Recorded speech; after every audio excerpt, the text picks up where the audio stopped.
we're right to go. Just doing a test, councillors. Make sure our audio is okay to go.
Okay, thank you, councillors. I'd like to declare the November meeting for Blayney Shire Council open, and thank you all very much for your attendance.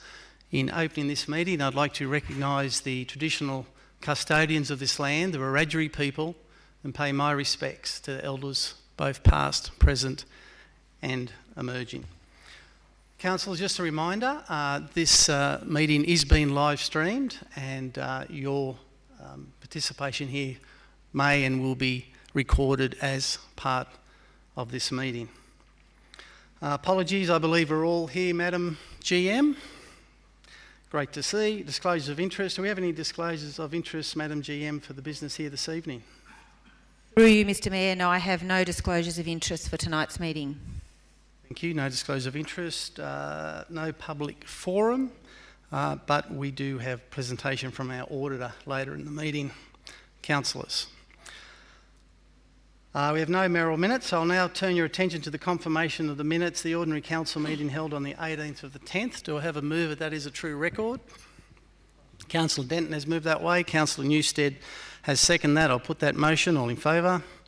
Against? Declared carried. Councillors, any matters arising from those minutes? If not, now direct your attention to item 2, page 13, the report of council investments as at 31st of October. The recommendation there, councillors 1 and 2. Do I have a mover for these recommendations? Thank you. Councillor Reynolds has moved that way. Do I have a seconder? Councillor Newstead has seconded that. Councillors, any questions or comments in regards to this report of council investments? No questions? I'll put the motion. All in favour? Aye. Against? Declared carried. Councillors, now move through to page 18, item 3, the quarterly budget review statement. Again, 2 recommendations there that be received. Do I have a mover? Thank you. Councillor Kingham has moved that way. Do I have a seconder? Councillor Ewan, thank you, has seconded that. Councillors, any questions or comments in regards to the quarterly budget review statement for September 2021? All pretty happy with the report? Excellent, good report. I'll put the motion. All in favour? Aye. Against? Declared carried.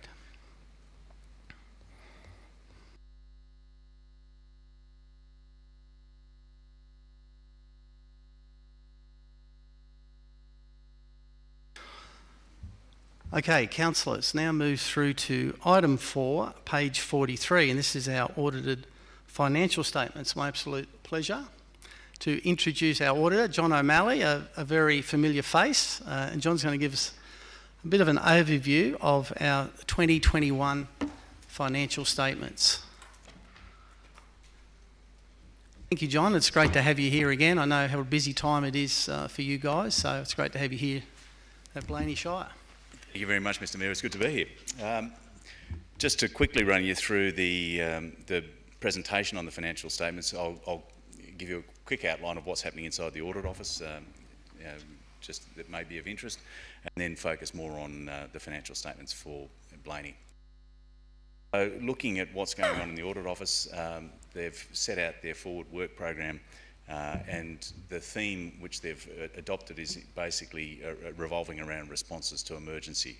So pandemic, fire, flood, all fairly topical in 2021. And it's looking particularly at how government responds in all sectors to those areas. So that's where the focus is. It's initially on response, and then on recovery, and then on the impact management. And so the other thing which falls in under that, of course, is the never-ending cybersecurity focus that they'll have. In terms of their work program specific to local government, they'll have their report on the sector out early in the new year.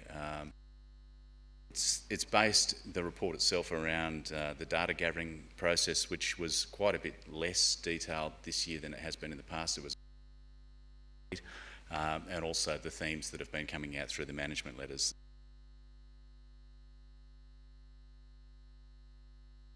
The program's, it will also focus on cybersecurity and IT controls, and also the new processes in place for audit and risk improvement committees, which are expected to be adopted across the board, and certainly have been in place in Blayney for quite a while. Turning then to the Blayney financial statements and things that were significant this year, really the ongoing impact of COVID was one of those matters, and it manifested itself in a number of ways, both in sort of limited operation of certain council facilities, changes to collection procedure, collection, and so it certainly was pervasive. In terms of accounting standards, last year was a big one in that there were new standards in place for revenue recognition and in place for leases.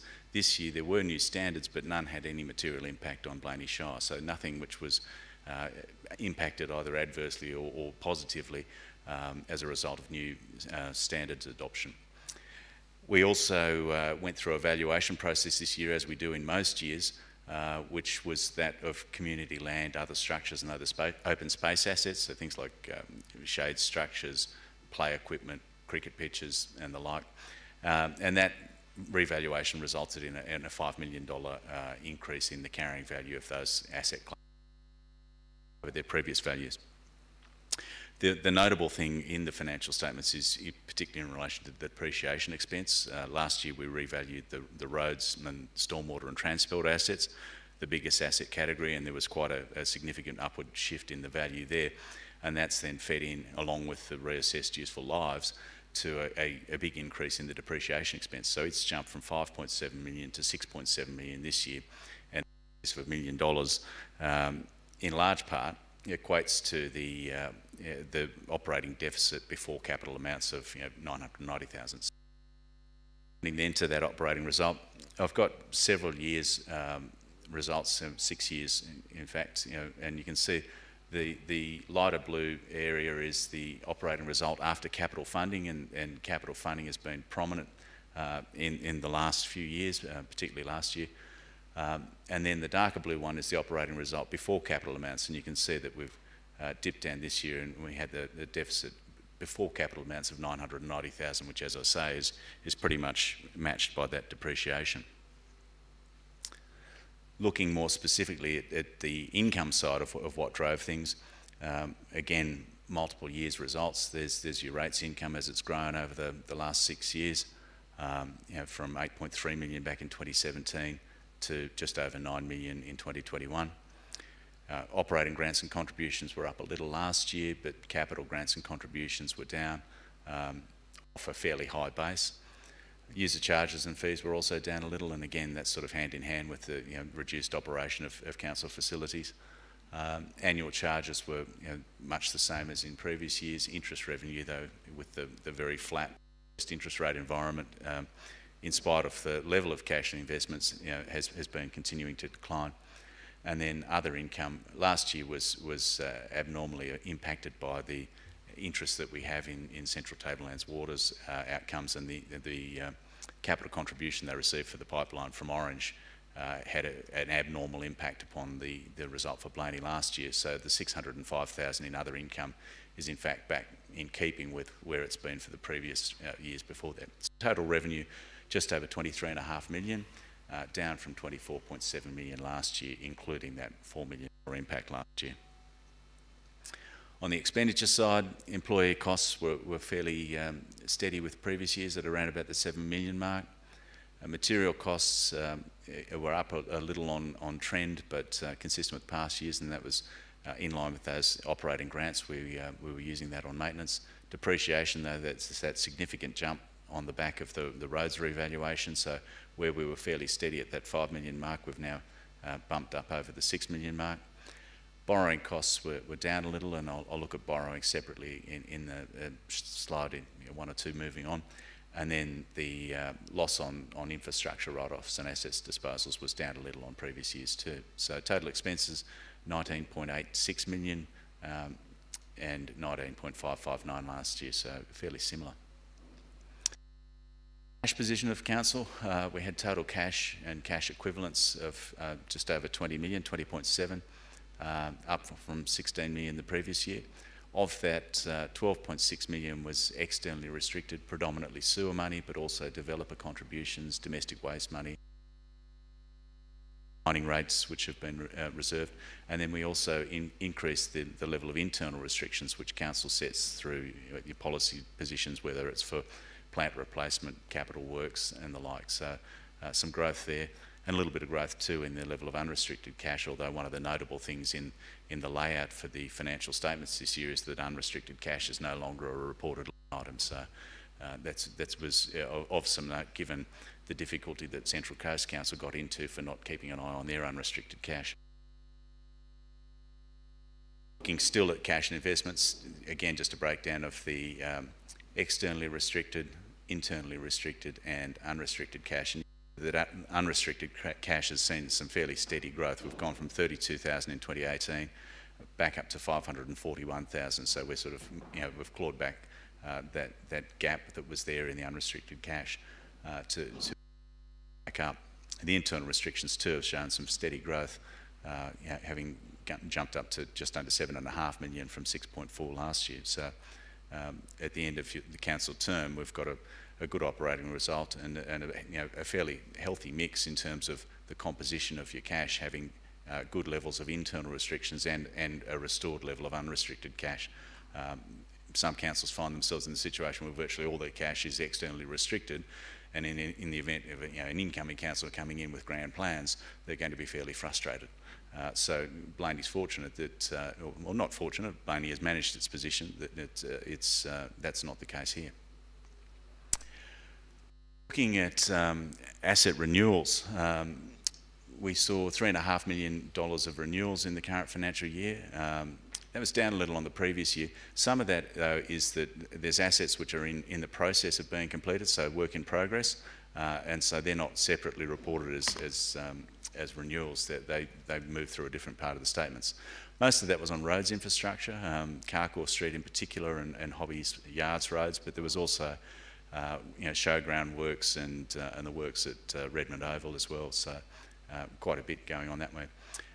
New asset additions were 1.7 million. That was mainly plant replacements, down from 4.8 million in the previous year. Last of the slides to look at is your level of external debt. That tapered off a little this year, having peaked last year with further borrowings taken on. No new borrowings drawn down in the current year, and we've repaid 576,000 of principal off borrowings in this year. So finishing the year at just over 7.2 million in external borrowings. Having covered those points though, I'd like to acknowledge in particular the efforts of Anton, Tiffany and their finance team.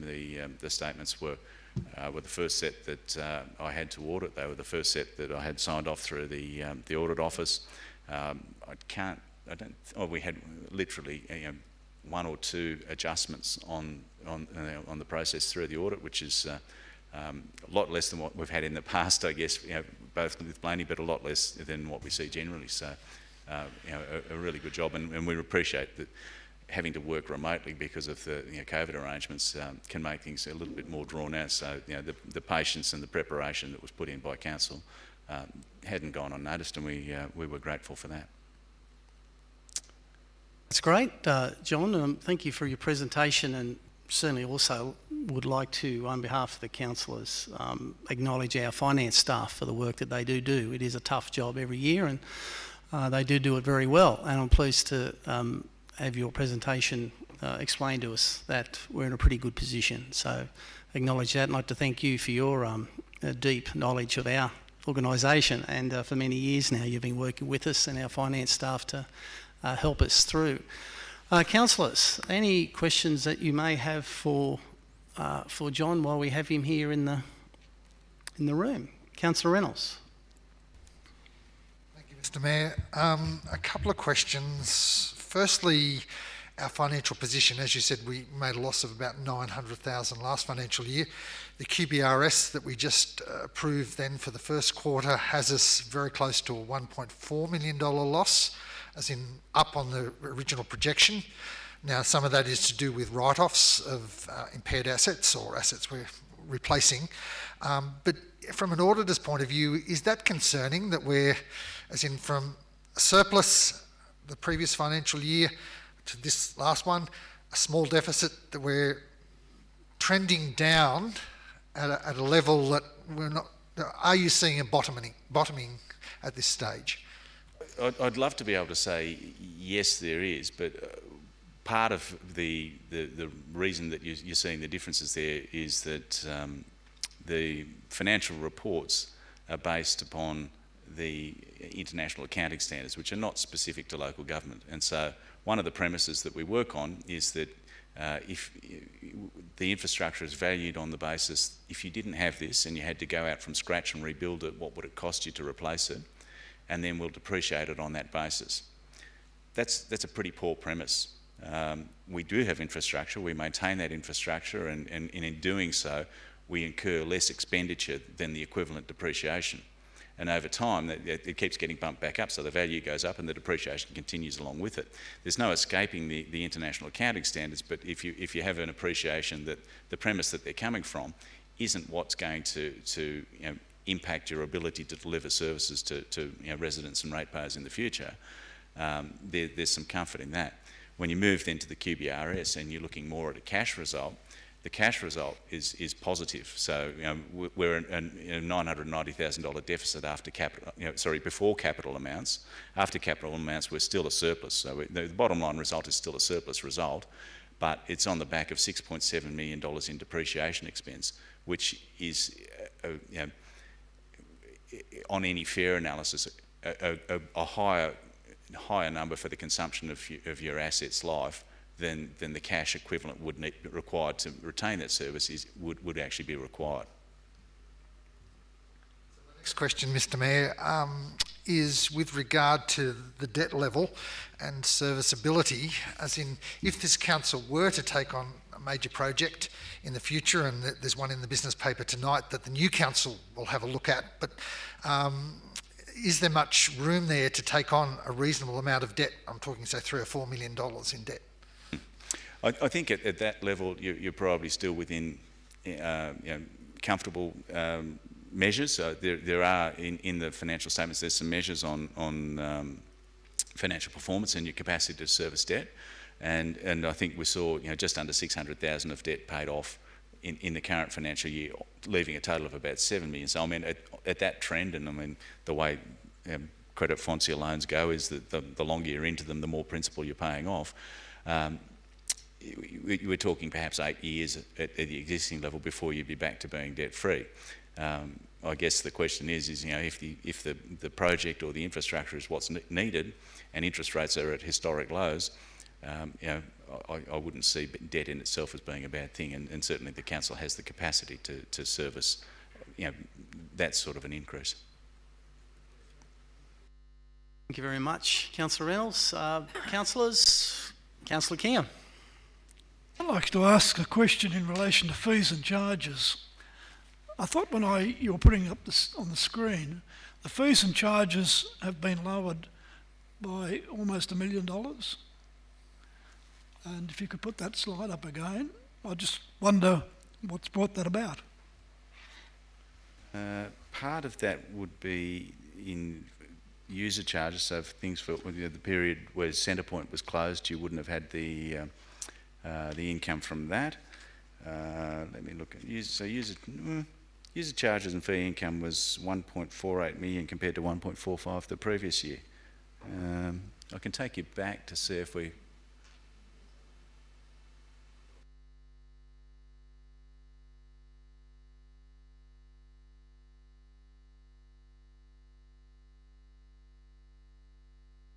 Your user charges and fees are pretty comparable to 2020, and the annual charges also.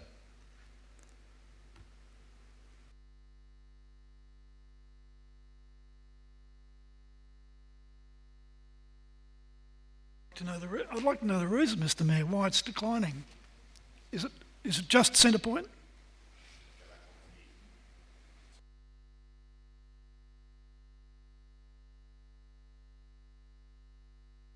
Oh, sorry, you're talking to the 2019.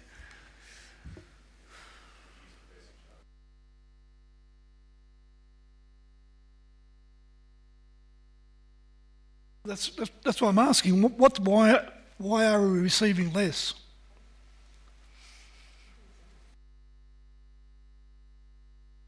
I don't have the 2019 financials with me to be able to really delve into to give you an accurate answer on that.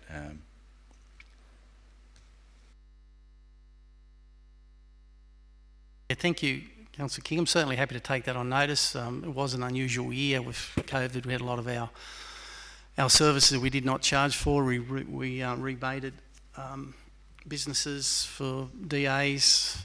We were closed quite a while with Centrepoint during the construction, the renovation of it. But I'm sure we can do a bit more detailed about why the fees and charges dropped in the last financial year. Thank you. Councillors, any other questions or comments while we have John here? Councillor Somerville. Thank you, Mr. Mayor. I'd just like to echo what's been said about the work that Anton, Tiffany and the finance staff did to present our auditor with numbers which even John couldn't find too much to correct is a good result. And I'd also like to thank John for his presentation tonight.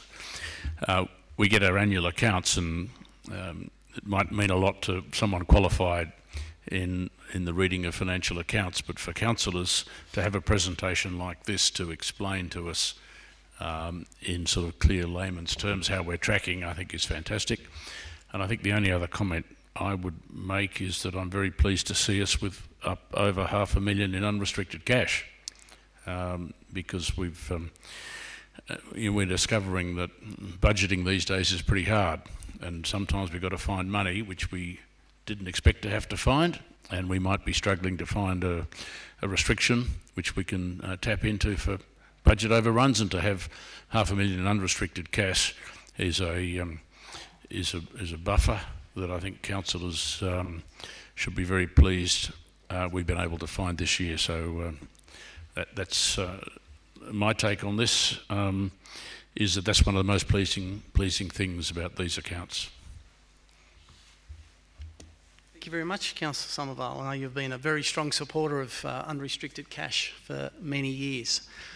But again, certainly a similar story from last year. I know the media I did around depreciation, and I said at the time that I don't think we make any apology for the depreciation, because we've seen unprecedented investment and renewals in our community infrastructure that in my 20 years have not seen the last 3 or 4. So much needed, but of course that has that other side of the ledger. But I certainly make no apology for that investment, even if it does hurt us with that big depreciation number. Councillors, any other questions for John? No? Pretty good. John, on behalf of Council, thank you very much for your efforts and your presentation tonight. Thank you.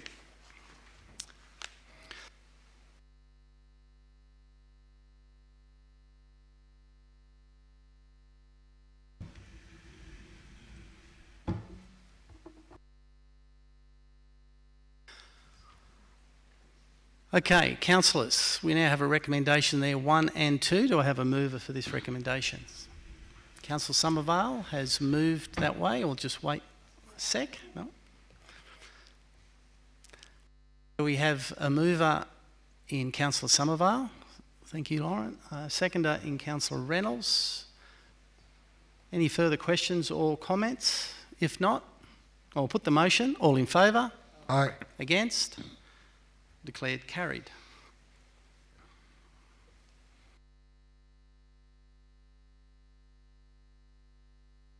Councillors, page 49, item 5, Code of Conduct complaints for reporting period. Recommendation there that report be received. Do I have a mover for this recommendation? Councillor Newstead has moved that way. Do we have a seconder? Councillor Ewan has seconded that. Councillors, any questions or comments? If not, I'll put the motion. All in favour? Aye. Against? Declared carried. Councillors, page 51, item 6, end of term report 2017 to 2021. There's a recommendation there. Do I have a mover for this recommendation? Councillor Reynolds has quickly moved that way, and Councillor Somervale has as well. What is an excellent read. Councillors, any questions or comments? Councillor Reynolds. Thank you, Mr. Mayor, and I think you've summed it up there just earlier, the achievements, the change, the building of infrastructure over this term has not probably been seen the likes of it in the entire time of probably Blayney Council and even the preceding councils, the amount in that 4-year period. So I think you've really got to come back to the staff, the way the staff have been able to cope with a huge infrastructure program over those 4 years. So I think they should be congratulated firstly on the achievements and being able to actually implement in the last 2 years, strict COVID conditions, etc., but to be able to get outcomes and get them relatively quickly. So I'd just like to thank all the staff, from the directors right down through to managers, right down through to the people on the ground, our 80 plus employees across the council. Without the staff, we couldn't achieve these outcomes. We have used some contractors as well, but the outcomes, I think that's the thing in looking right throughout our community, the achievements. Every community has benefited during this council term. It's not just been one location, but the whole of Blayney Shire, from Newbridge and Neville through to Lyndhurst and Barry, Mandurama, Carcoar, Millthorpe, and Blayney itself, as in some fantastic infrastructure that we've built. As we heard from our auditor, one of the challenges on the other side, as we build, it's going to cost us more in depreciation, but this community is now set up. It's a livable community, and I think no matter where you live within Blayney Shire. So congratulations, and a great end of year or end of term report to be presenting to the community, given this is our last council meeting. So I'd like to thank, as I said again, the staff for implementing and operating and getting the outcomes. Thank you, Mr. Mayor. Thank you very much, Councillor Reynolds. I'm sure everyone supports those comments, especially about the efforts of staff, excuse me, over the last 4 years. Councillors, any other questions or comments? Councillor Kingham. Mr. Chairman, I alerted the General Manager to what I regard as one of the most significant omissions of the term report, and that's the bridge building that links Millthorpe directly with Carcoar. I regard that as one of the most significant achievements of this council's term. I would like the road renamed Bindari Way, recognising the Aboriginal connection between the two old towns in our shire, and I'm just wondering whether that omission is going to be included. MGM. Through you, Mr. Mayor, yes, thank you, Councillor Kingham, for bringing that to our attention. We will certainly revise the draft and include the Cowgill Creek Bridge on Carcoar Road in the list of bridges projects. So really appreciate that someone read the report and noted that one. That's great. Thank you very much for that. We'll make sure that that's edited and changed. Thank you, Councillor Kingham. Councillors, any other questions or comments in regards to the end of term report? Thanks, Councillor Mr. Ewan. Mayor. I'd just like to endorse Councillor Reynolds' comments in regard to the diligent and hard work that our staff have done for us over the last term of office. We've been very fortunate their expertise in obtaining grant money has certainly put us in an unprecedented situation of infrastructure and assets in our shire and communities, thus allowing visitors to our area to enjoy, and our residents also to enjoy. So I believe that the Blayney Shire Council is a wonderful place to be and set up a new home or business and live in. So we're very fortunate. So my thanks along with Councillor Reynolds to the staff and the leadership they've showed, and a real team effort, I believe, and staff and councils alike. So great effort. Thank you very much. Thank you, Councillor Ewan. I'm getting used to taking this mask off and on. Councillor Newstead, question, comment? Yeah, just a quick comment. Again, I'd like to endorse Councillor Reynolds and Councillor Ewan's comments. I think anybody who's been on council before would understand just how much has been achieved over the last 4 years by the staff.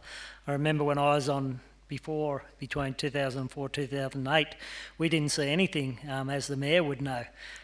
So I'd just like to thank the staff as well for a great job. I know we get to sit and decide which projects get the go-ahead. A lot of them put forward by the community. And yeah, it's been a great 4 years, and yeah, I hope it keeps going. Thank you very much, Councillor Newstead. Councillors, any other questions or comments in regards to this item? We have a mover, we have a seconder. I'll put the motion. All in favour? Aye. Against? Declared carried.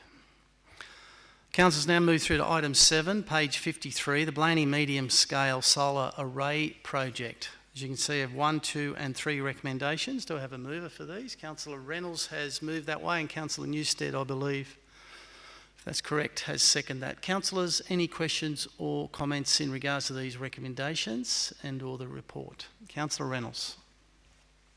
Thank you, Mr Mayor. And again, a great potential project. The new council will eventually make a decision on whether council proceeds, but we're doing it cautiously, and that's the one very good thing here, that we are looking at the business case before we make a decision and its potential impact, and hence my question earlier to the auditor about if we were to, the new council was to borrow substantially to undertake a project of this calibre, that whether we had the capacity to do that.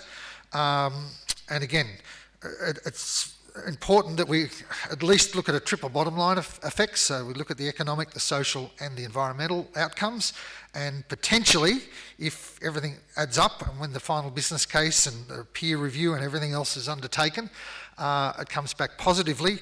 Hopefully it'll tick all 3 boxes, and then the new council may make the decision to go ahead and create our own solar energy on top of what we're already producing on top of some of the roofs, and of course we will have more solar panels in the near future on centre point as well. So a great opportunity, but something to leave as a benefit for generations to come, and also hopefully, if it all stacks up, that it will impact positively on our bottom line for many years to come in electricity costs, as well as the environmental benefits, and hopefully it might even get us close, if not to a carbon neutral council, which would be fantastic, but also reducing our costs for operations of this council for a long period of time. So fully support what is being proposed here tonight, and hopefully the new council can weigh up the business case and make a decision early in its term. Thank you, Mr Mayor. Thank you very much, Councillor Reynolds. It just reminds me of one of the many great achievements of this council has been the Renewable Energy Action Plan, and this has come out of that, and something that we're very proud of and look forward to, as you say, what it can become in the future. Councillors, any other questions or comments in regards to this report? Councillor Somervale. Thank you, Mr Mayor. Yes, I'd just like to endorse the recommendation. This project has the potential to be to create one of the most significant pieces of council-owned infrastructure in the Shire, commercial infrastructure, as distinct from roads and bridges. And the reason why it's got the potential to be one of the most significant, is that it will reduce council's operating costs by some $150,000. We saw earlier that our revenue before grants, our P&L position before grants was negative $990,000 this year. This project has the potential to improve that by $150,000 year in, year out, and probably more as time goes by. So it's a really important investment. I'd also like to congratulate the way the staff has approached this opportunity. First of all, the recognition of the opportunity that we have a site there capable because of its proximity to the substation. Ideal site for the development of a mid-sized solar farm. The engagement of skilled advisors to produce our business case for us. The referral of this, which is about to take place, for peer review, so that we know that the business case stacks up, and the opportunity to approach this in joint venture with other councils is, I also think, pretty exciting. So it's great that we're able at this meeting to endorse this business case. I'd encourage councillors to approve this, to endorse the business case, so that when the new council comes on board, a lot of work has been done, and the new council can really have all the information they need, request some more information if they need it, but at the end of the day, make a very sensible decision in relation to this very important investment. Thank you very much, Councillor Somerville. Councillors, any other questions or comments? We have a mover, we have a seconder. No other questions or comments. I will put the motion. All in favour? Aye. Against? Declared carried.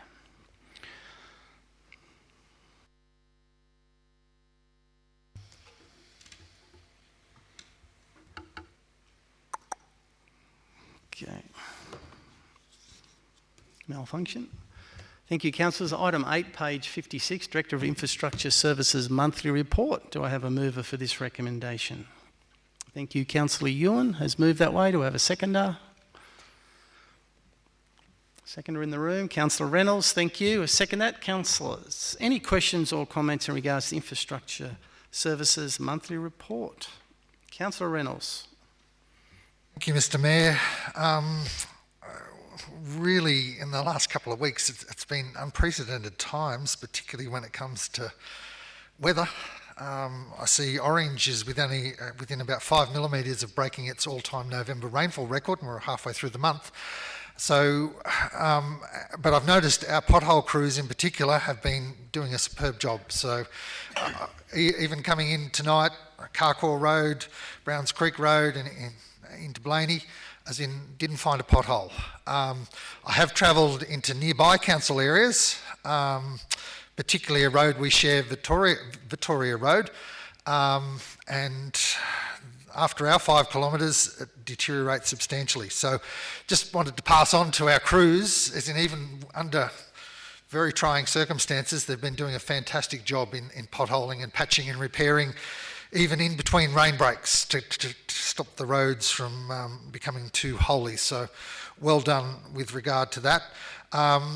With the amount of rainfall, so a question to the Director, particularly with regard to Carcoar Street, and I notice here in the report, wet weather and seepage potentially into the sides, is that going to have any substantial impact on that project, as in before we put the final mix on the top, as in will it make it so if a garbage truck comes along in years to come that'll slump, or is it still relatively stable even though water potentially has got just in those sides near the curve and guttering? Any question, Mr. Director? Thank you, Mr. Mayor. Look, it is quite possible, but it also works in the opposite way as well, in that whilst the surrounding material is exposed, air provides the opportunity for evaporation. So it's a two-way process. Sir Reynolds. Thank you, Mr. Mayor, and thank you, Director, as in for that answer. So hopefully it doesn't have an impact, I think, is the area. Just also want to congratulate again with Millthorpe, that Boomerang Street, the footpath, I was at there today, driving through Redmond Oval, and it was great to see that footpath has been finished up to where they're going to do the work on the skate park. Given the wet weather, one assumes, again through you, Mr Chair, Mr Mayor, to the Director, I assume there's going to be further delays on the skate park in Millthorpe with this wet weather? Through you, Mr Mayor, I'd anticipate that's more than likely. And a final question, is there an update on our wastewater project, which was another substantial environmental project that we were doing, so the recycle plant? Are we very close to commissioning? I know we don't need it on the ovals at the moment, but we were waiting for some parts, etc. Have we got those parts, and are we very close to commissioning that wastewater recycle plant?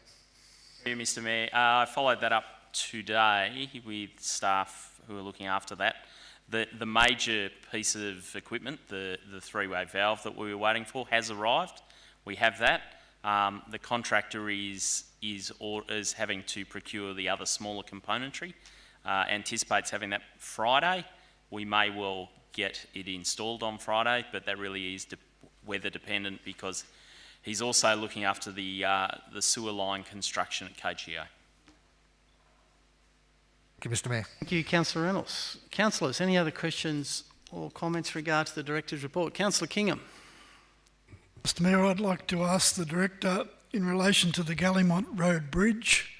The report says that an expedited program will ensure delivery before Christmas, but an email from the Director on Friday alerted me to the fact that there's been delays and the bridge is not going to be demolished before Christmas. I'd just like that to be made more public, if that's the correct statement. Thank you, Mr Mayor. My email of Friday is the latest update with regards to progress on that project. So, besides me being told that the bridge is not going to be demolished before Christmas, do the residents know that? All of the email you received, all of the councillors received, likewise, and residents that were potentially affected have been informed. In constant contact with our manager of operations. Thank you, Mr Director. Thank you, Councillor Kingham. Councillors, still on the Director's report. Any other further questions or comments? Councillor Ewan. Yeah, thank you, Mr Mayor. Just in regard to the Panua Road construction, it's now public knowledge that Cardia Valley Operations have purchased the property south of Panua Road, and I know we as a council spoke in regard to the possibility of, if that happened, that we should meet with them in regard to their possible access over or under the road, as we've got it under construction practically, whether they do intend on accessing through that easement area at all, that it might be a good opportunity to have that clearly outlined prior to us completing the road. I think would be well worthwhile.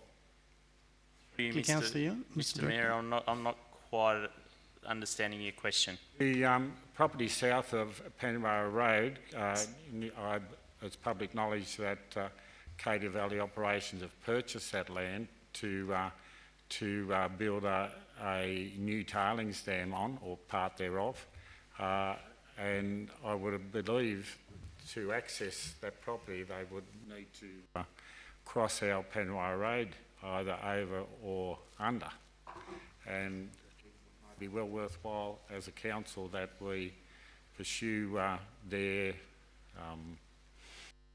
intentions of how as to they may access that property from Panua Road.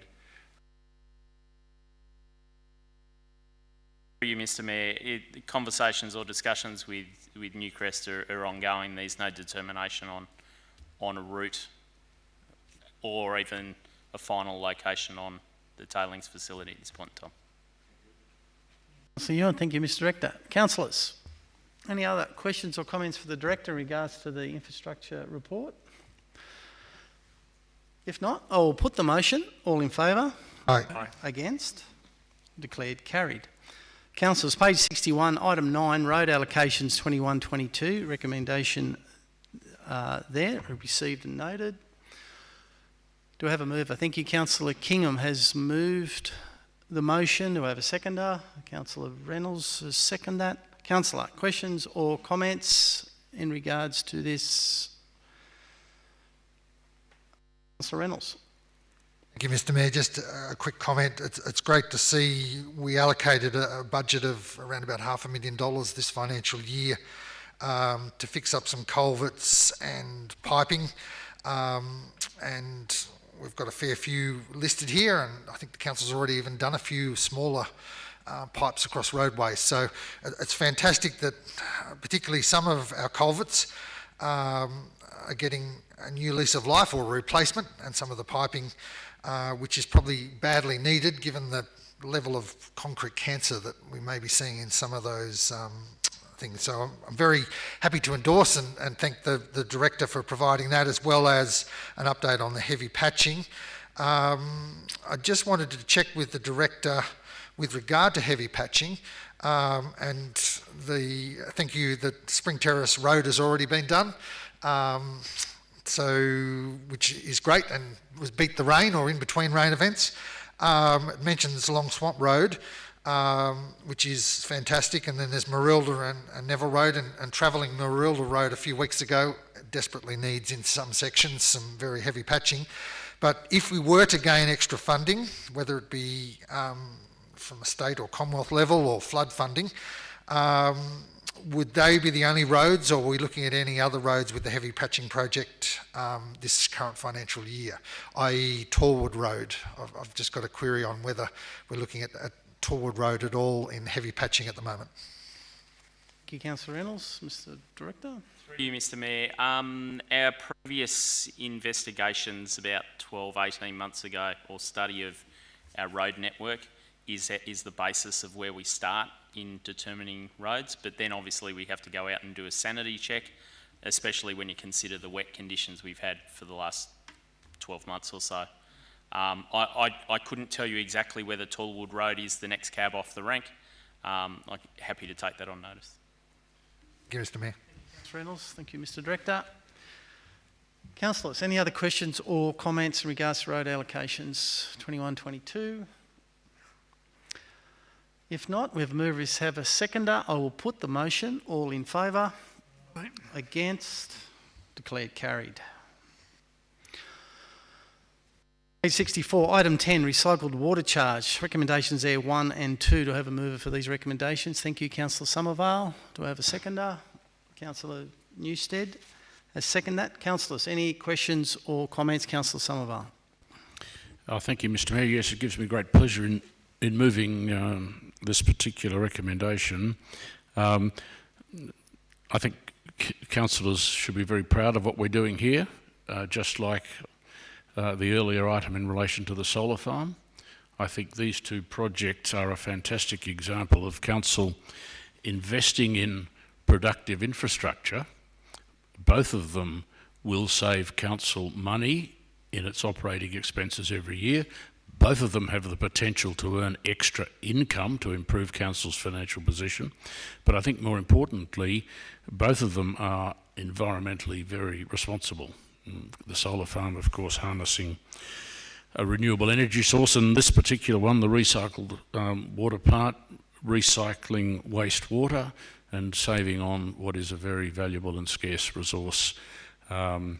It's hard to believe at the moment with all the rain we've had, but it won't be long before we realise just how valuable and how scarce water is. So this is another fantastic project, and congratulate the staff on the way they've gone about this one, the way they've analysed.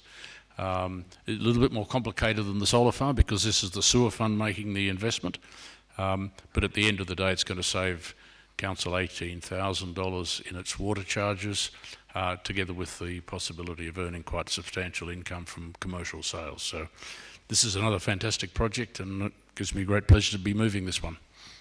Thank you very much, Councillor Somervale. Very good summary of this project. Councillor Reynolds. Thank Thank you, Mr Mayor, and fully endorse Councillor Somervale's comments there about the sustainability, and particularly I think there's another area too with Central Tablelands water that Council won't be using as much potable water, which is again important because particularly during droughts, after every big wet there will be a drought, so rest assured, looking back in the floods we've had in recent years, but saving that potable water for human consumption, but again it's coming back through to our sewage system, but also maybe our neighbouring councils like Orange that may need that water in the future. So it's a win-win, providing also for industry that there is another source of water, again not using potable water but using recycled water. So again, a win-win-win for council saving, for industry that might be looking for water, and also for potentially our neighbouring councils if they're running short of water, and particularly Orange, that it may be another water source. Thank you, Mr Mayor. Thank you, Councillor Reynolds. Councillors, any further questions or comments in regards to this item? If not, I will put the motion. All in favour? Aye. Against? Declared carried. Move now through to page 67, item 11. DA, erection of a dwelling, Yarrawonbang Road, Forest Reefs. There's a recommendation there, councillors, to have a mover. Councillor Denton has moved the recommendation. Do I have a seconder? Councillor Ewan has seconded that. Councillors, any questions or comments in regards to this report? Councillor Kingham.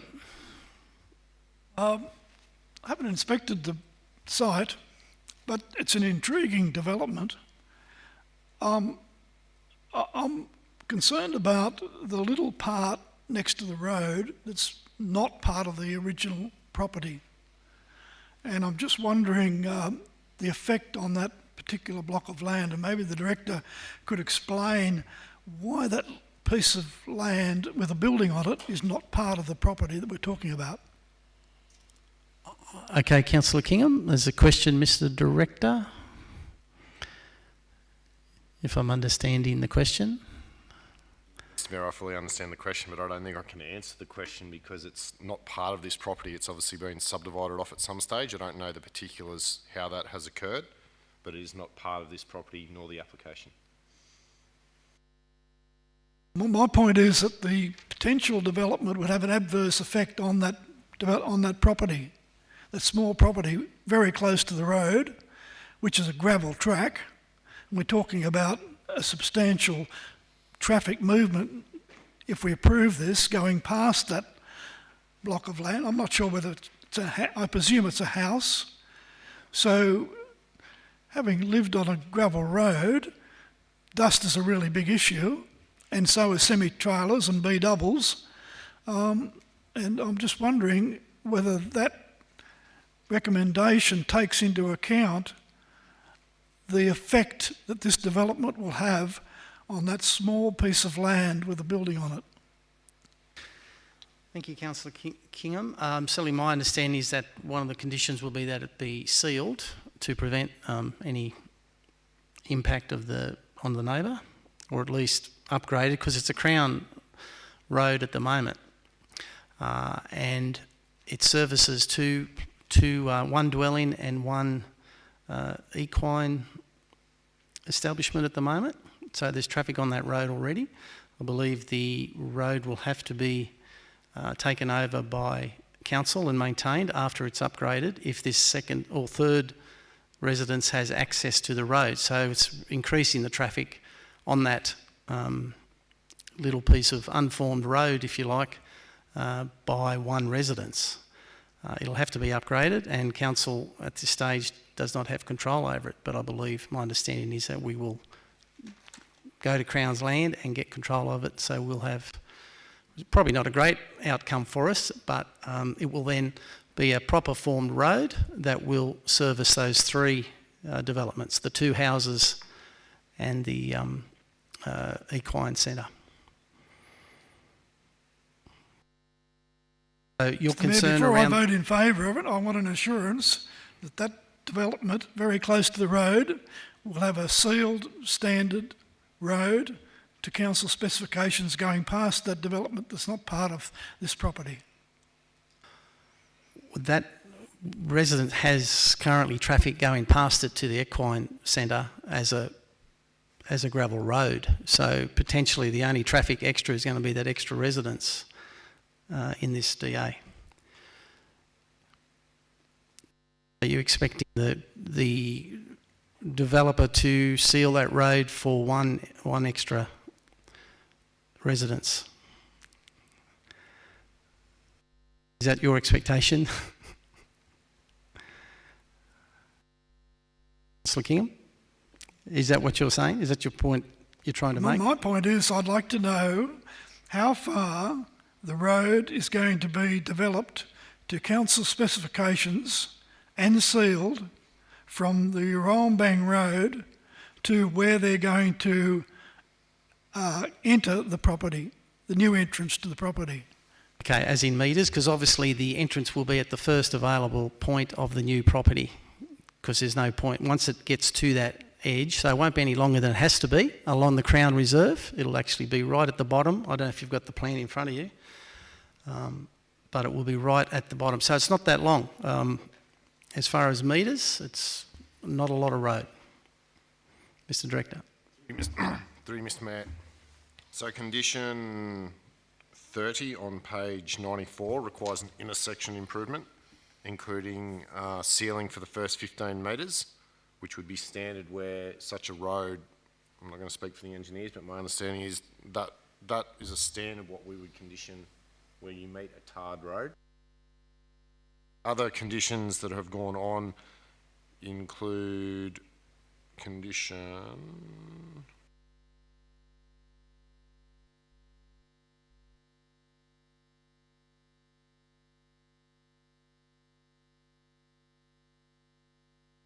Find it. So the new condition 11 requires that the unnamed road is designed in accordance with the WBC guidelines for engineering works, and the roads to be a minimum of 6 metres. It doesn't require a seal because the guidelines, to my understanding, don't require a seal. So Councillor King will be sealed the first 15 metres off Urombang Road to a standard, and then formed up properly as a gravel road, which will be maintained in the future by Blayney Shire Council. Well, Mr. Mayor, that was my understanding reading the report, and I'm against the development because having lived on a gravel road, if you're going to get extra traffic going past, it must be sealed. Otherwise, it needs to be sealed to council specifications at the beginning, because the first thing that's going to happen is the dust is going to come to the residents on either side.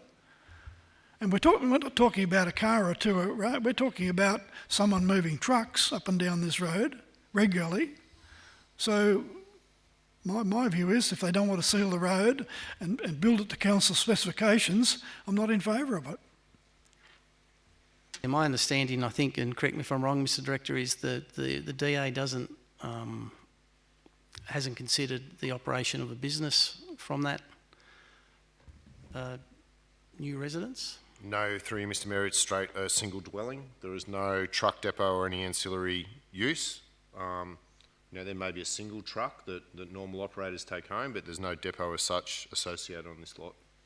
There'll be minimal traffic movements, Councillor Kingham. We have a lot of gravel roads in this shire that have residents along them, but we are adding potentially whatever you think a residence would generate on that road. So you are correct, it will increase the traffic, but by 2 or 3 or 4 cars a day, not sure. But it does make a logical access to that block. And in fact, regardless of the submissions, it does appear to me personally that's a safer, it minimises, it's better to have those 2 dwellings and that facility accessed off the one road as opposed to creating an extra driveway on the Urombang Road, which I think would actually be more dangerous than having the one existing. So to me it seems quite appropriate for the minimal amount of extra traffic that one residence would address. If it was a subdivision with 10 houses or 20, different conversation. But personally I'm very supportive of it to accommodate that one residence and the relocation as the modification has requested. Councillors, any other questions or comments? Councillor Reynolds? Thank you, Mr Mayor. I'm very confused with Councillor Kingham's comments there, because Council has, particularly in Millthorpe, with Richards Lane, passed numerous DAs, and we're probably up to about 15 residents. It's a dirt road. The residents are complaining to me constantly, but we continue to approve, but there's been no objections in the past for around about potentially 15 or more with Springrap Vale Road and Richards Lane. But anyway, I'm just very confused on why he's worried about one resident when there's many residents suffering from dust and a very narrow road in Millthorpe. But that's not this DA tonight. My question is, or there's two questions, and I suppose it does flow on from Councillor Kingham, as in, is there a specific reason why it's only 15 metres of seal from Euroambang Road? And could we condition to, say, 30 metres or 40 metres of the same standard?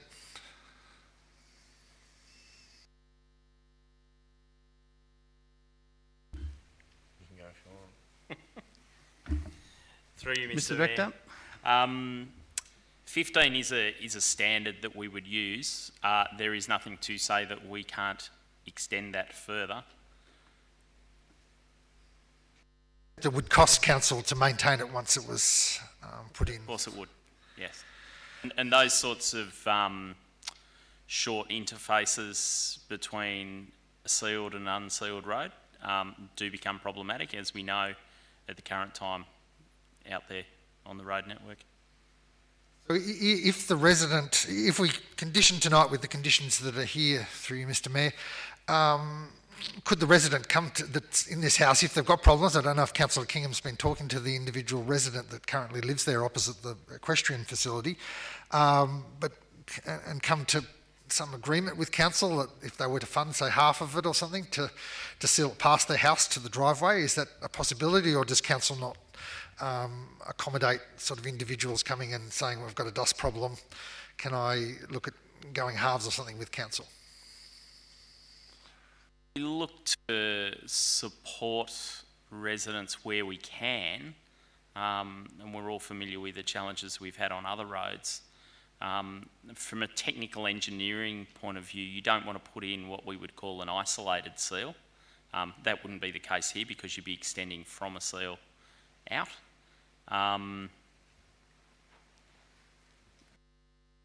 We haven't, I can't think of somewhere where we've gone and negotiated an outcome, and I would have suggested that the developer is required, if anything, the developer should foot the cost. I suppose on this question, I then ask Councillor Kingham, is he moving an amendment, or is he just going to vote against this as a question? So I Councillor Kingham, Reynolds, I think you summed it up in your early comments. We have this situation all around the Shire. I'd be very concerned if we started setting a precedent at this stage of bitumen roads to individual blocks, because as you know, we have quite a lot of development around our Shire, and there's a lot of these blocks that are around that will and are attract a residence. If you look at the plan, potentially the applicant could come off Euroambang Road about 15 metres, excuse me, and come in at the bottom of his block and put a dirt road in right behind the backyard of this house, and it'd be on his property. So I think it'd be, at this point in time, quite counterproductive to start setting a precedent of not allowing any development or any future development by requiring this one to actually have a bitumen road to its gateway past one residence who currently is in a rural area, who currently has traffic attending a facility directly opposite them that has been there for a while. So I'd be very concerned about, at this point in time, making that sort of decision. Sorry, I was just asking Councillor Kingham whether he was or not. It's a good question to ask, and Councillor Kingham knows what we've been through with a lot of other developments, especially around Millthorpe, as we've seen pressure on these smaller blocks having building entitlements and the issues that come from dust. And we're very concerned about that, because obviously Carbine Road, and there's plenty of examples where we've tried our best to improve those roads, but at the end of the day, they are rural areas. We are seeing growth, we're seeing development, and we just obviously need to manage it the best we can. I think the conditions are quite appropriate. That interface with Yarrawonbeng Road will be improved. It has to be improved to make it safer for turning against traffic or with traffic. And quite frankly, it's a dirt road that the current residents there is experiencing anyway from the development. Again, one residence with residential use potentially does not attract a major bitumen road to service the entrance, in my mind. Councillor Kingham. Mr Chairman, the recommendation is that it be 15 metres. I would vote in favour of it if the recommendation was to be sealed to the entrance of the applicant, and if it's not going to be, I'm going to vote against it. Well, you're quite happy to make an amendment to that, Councillor Kingham, if you'd like, or Mr Director, you want to comment before? Mr Mayor, could I just note that I'm only looking at Google Earth, but the house is approximately 25 to 30 metres set back off the laneway. Additionally, the distance is a good 150 metres. Like, there is correspondence on a previous DA in this area that we should have had that road anyway. So I don't think the situation is changing drastically to the point that we would have to require a seal for that full 150, 160 metres. That's quite a cost. Well, without preempting any decision of council, if that was to become passed, I'm sure the applicant would not be able to afford that and would just come in at the closest entranceway to his property off Yarrawonbeng Road, which would then be in behind this existing residence. And then we would still have to take that road. We'd still have to take based on previous correspondence on the DA files. Exactly. Councillor Somerville. Yes, Mr Mayor, just a question of the Director, because it's not clear to me. Have any of these two objectors raised the issue of concern over additional traffic and dust coming off the road? Through you, Mr Mayor, mainly one objection was centred on intensification of that road, but I noted, sorry, in particular there were some safety concerns along that intersection that intersection's already there and will be looked at as a different matter, and if any measures can be put in place. There was some comments on the use of that road and intensification, but again, looking at the previous DA, that we should have taken that part of that.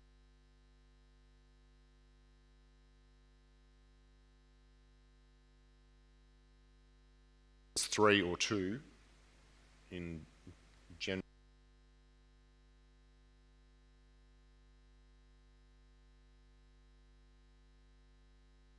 Only from a resident's point of view.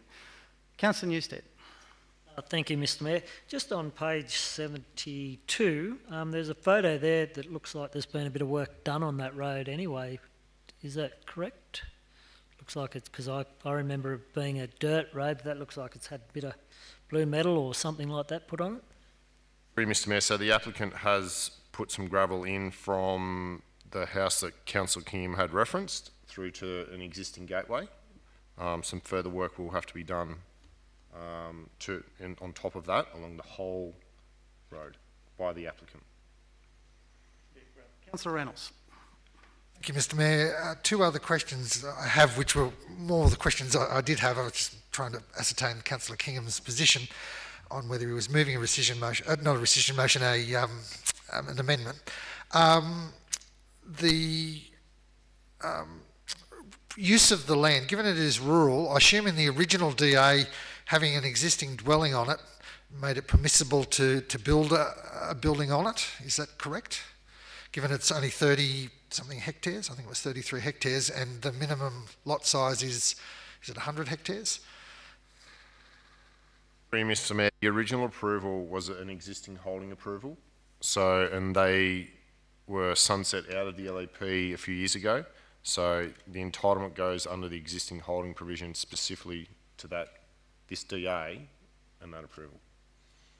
The second question, probably more to the Director of Engineering, is with regard to that intersection and the potential upgrade. I notice here there's going to be further work, I think it says in the report, but will all that work and cost come back onto council. If we have to upgrade that intersection for the 3 houses, will that totally fall on council, or is there any way we can get any of that money off the developer? Through you, Mr. Mayor, we wouldn't be looking at it from the context of an additional development because the numbers, the change, as the Director of Planning identified, is very minimal.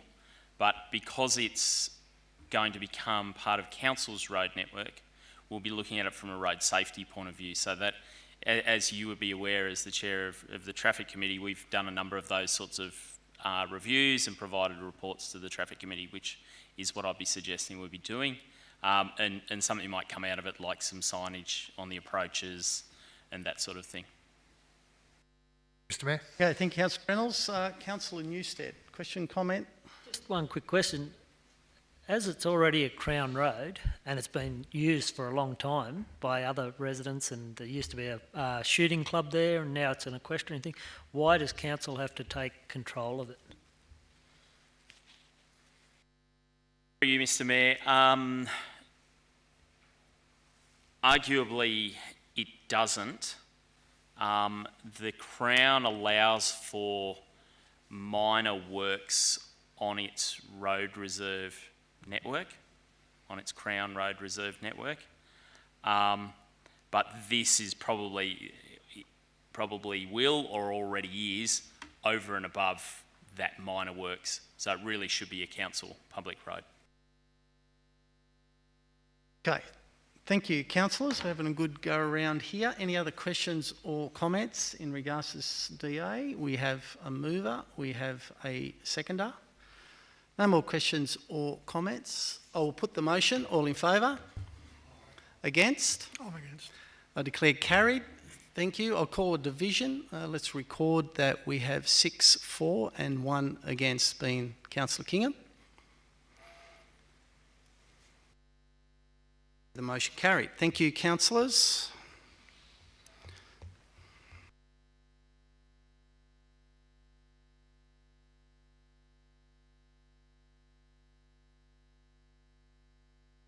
Okay, councillors, we do have one matter that needs to be considered in closed committee. So in accordance with the Local Government Act 93 and the Local Government Act General Regulation, in the opinion of the General Manager, the following business is of a kind as referred to in section 10.2 of the Act and should be dealt with in part of the meeting closed to the media and public.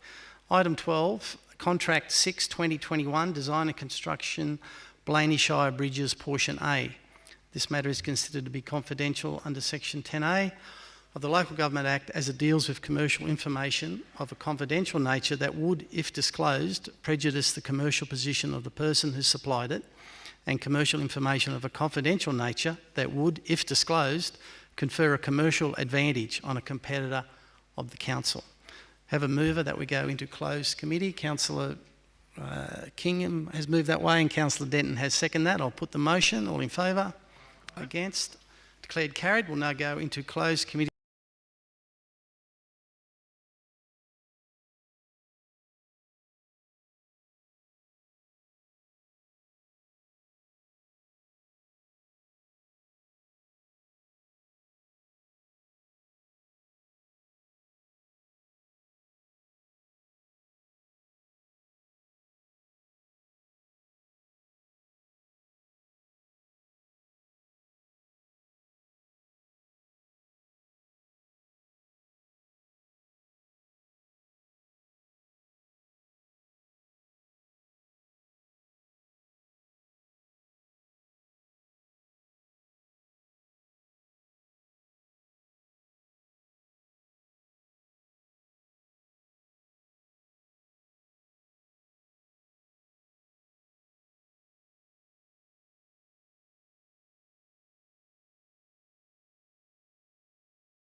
Okay, thank you, councillors. We are now back into open council with consideration of the matter held in closed committee. The recommendation that Council 1 accepts the tender from Murray Constructions Proprietary Limited for the design and construction of Boondaroo Road Bridge over Limestone Creek, portion A of contract 06-2021 for the value of $423,200 or $465,520 including GST and subject to variations. 2, approve the supplementary vote of $127,183 funding approved by the New South Wales Natural Disaster Relief and Recovery Program and associated expenditure. 3, seeks ministerial consent to enter into the contract with Murray Constructions Proprietary Limited as per the Local Government General Regulation S39 3B and the requirements of exercising council functions during the caretaker period. Councillors, that now concludes our meeting, and before I close the meeting, I'd just like to, on behalf of all of you, congratulate and thank the staff for the last 4 years. This is our last meeting of this term. I think it has been a very positive 4 years, and I do thank you for all your efforts. We do have 2 councillors that are retiring, Councillor Denton and Councillor Somerville. Councillor Kingham. I had David on my mind. It's just wishful thinking, well, Mr. Mayor. I was going to say David, but I thought I'd keep it a little bit formal. But I will refer to now Scotty and David. To Councillor Scotty Denton, thank you for your efforts, your input, your insightfulness has been much appreciated by myself and the council. And I know you have enjoyed your term here, and I look forward to your ongoing interest and involvement in council and our community, even though retiring, and I thank you for that. Councillor Kingham, this is a bit of an end of an era. 9 years in this stint, and I believe 87 to 91, Yep. you're also elected, and lots of things happening then. Certainly on behalf of my fellow councillors, I sincerely thank you for your efforts. And I know that even though you're finishing your work with council, that your volunteering work in the community is going to continue. So I thank you for that as well. I believe that your involvement over, 13 years of council over that time has added greatly, not only to the Shire as a whole, but certainly to your community out your way. And I think you can be very proud of what's been achieved out that way, and certainly around the Shire as a whole. And again, personally, I'd like to thank you for the time that you spent with me as Deputy Mayor during that time, and you've been on a bit of a journey with us. The previous council had to manage a pretty difficult amalgamation proposal for 18 months or so, and this council, of course, with your fellow councillors, has managed quite a difficult pandemic, as the rest of the world has. And I sincerely thank you, and look forward to your ongoing interest in the community and Blayney Shire Council. Can I respond? If you'd like to, yes, we're still live. Well, thank you, Mr. Mayor. There's still plenty to be done, and I know that people worry about depreciation and the fact that we do not have a lot of ratepayers' money coming in, and we're relying heavily on Newcrest to fill the budget. But there's a lot of work to be done on King George Oval. There's still at least 3 bridges to be done, and I would hope that the council agree to those bridges in due course. But we've completed 9 of the 10 projects at the showground, and it looks so much different to 9 years ago. And I think the crowning glory, besides the big shed, which is, we've had to, at the meeting this week, we had to say no more user groups, we're full up. We can have occasional users, but as far as the user groups, they're fully booked.